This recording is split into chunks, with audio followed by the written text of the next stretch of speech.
खुलुमबाय। बे समाव आं नोंथांमोननि सिगाङाव फुंबिलिनि मोननैसो गोदान रादाब लाना फैलायबाय।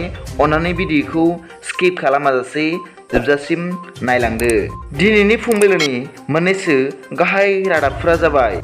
गिबि रादाबाव दं आरोबाव आसाम पुलिसनि जाफुंसारनाय। नलबारि जिल्लायाव हमनो मोनदों सानै जिहादिफोरखौ। हमजानाय जिहादिफोरनि मुङा फारियै हाबेल आली आरो आबु रेहमान होनना मिथिनो मोन्दों।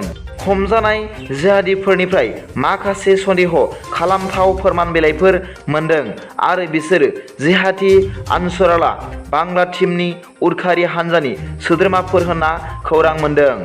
बिसोरखौ नलबारि जिल्लानि गग्राफारानिफ्राय जिहादीनि खामानि मावबाय थानाय समावनो हमनो हादों होनना पुलिसआ शिलंआव फोरमायदों। बिसोरखौ खराव बिजिरनो थाखाय गथायबाय होनना मिथिनो मोन्दों। नैथि रादाबाव दं दुलाराय आसामनि सुबुंफोरनि थाखाय रंजाथाव बाथ्रा। आसामनि गासै फरायसाफ्रानो जेरावबो आखा-फाखा जासिगोन।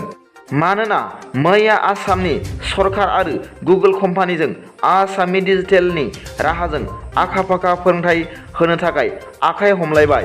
लोगोसे मेम'रेन्डाम अफ आन्डारस्टेन्डिं आवबो होबाय होनना मिथिनो मोन्दों। थामथि रादाबाव दं थांनाय सुनिबारखालि मोनायाव पुलिसआ 2400 केजि मरिजुआना एबा गान्जा ड्राग्स हमनो हादों। मिथिनाय बादिब्ला बे आसामनि मारिजुआना एबा गान्जाखौ पुलिसआ आसामनि करिमगन्ज जिल्लानि त्रिपुरा बर्डार खाथिनि सुराइबारियाव गंसे ट्राकनिफ्राय हमनो हादों आरो लोगोसे बे दायाव लोब्बा थानाय गासै सुबुंखौ हमनो हादों होनना मिथिनो मोन्दों। जाथायखौ पुलिसआ संदानगासिनो दं होनना मिथिनो मोन्दों। ब्रैथि रादाबाव दं दाखालि बावैसो आसाम डाइरेक्ट रिक्रुटमेन्टनि ब्रैथि थाखोनि आनजाद लिरनाय बिथांमोननि थाखाय गोजोनथाव खौरां। दिनै एबा 18 अक्ट'बर 2022 खालार जायफोर दाखालि आसाम डाइरेक्ट रिक्रुटमेन्टनि आनजाद लिरबोदों बिथांमोननि थाखाय गोजोनथाव रादाब। ब्रैथि थाखोनि आनजादनि फिथाइखौ आसाम सरकारा दिनै फोसावना होबाय।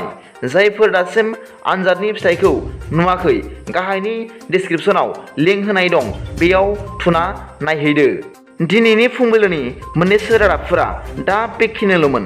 भिडिअखौ मोजां मोनदोंब्ला अन्नानै लाइक आरो साबस्क्राइब खालामो दाबाव आरो बेल आइकनाबो थुनानै हो जाहाथे आं गोदान निउस आपडेट लानानै फैब्ला नोंथांनियाव सिगांग्रो नटिफिकेसन सौहैयो।